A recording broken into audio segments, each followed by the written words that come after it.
Hey folks, Riverponics. Just figured I'd give you a little update here before I start picking a bunch of this fruit off here. Just gonna give you an idea how well Riverponics does.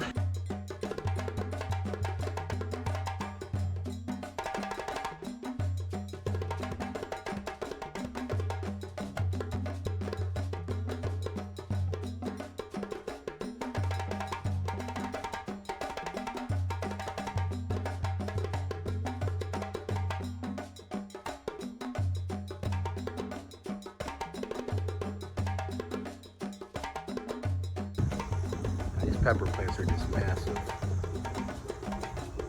and just loaded with peppers too. But yeah, these things are every bit of 4 foot tall. This is I think a hot wax banana pepper, and then there's a cucumber growing with it. That was by accident. That wasn't intentional.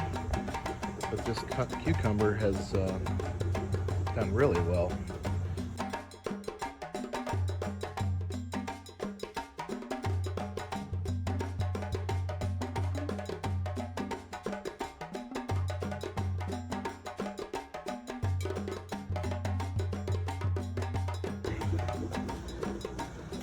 And this thing is a big stalk, and this thing is just really big, man.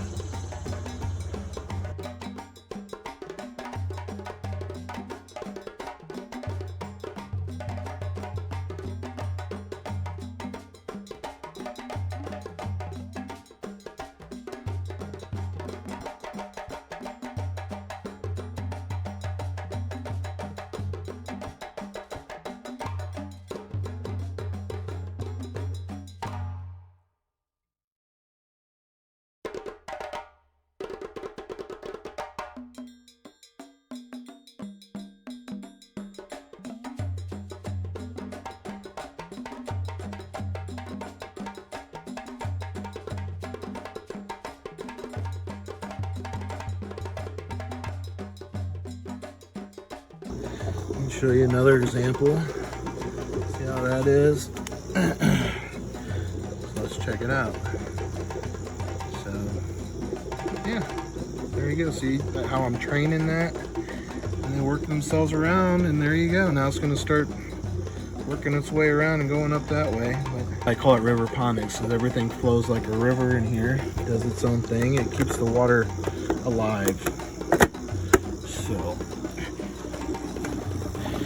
might as well check those are my bigger grow channels. These are my smaller ones, the 2-inch. They're only 2 inches depth versus those are the more versatile, 4 inches in depth, can handle more root mass and more water in there.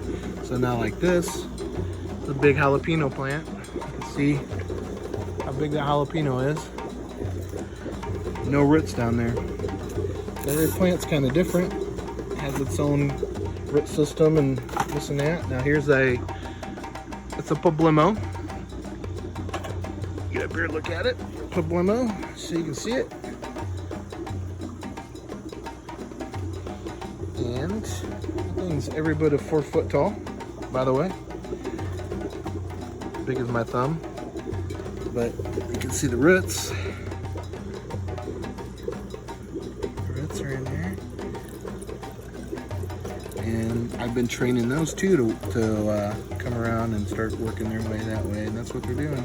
So you can see it doesn't really become a problem if you stay on top of it and train your roots, or you can even give them a haircut.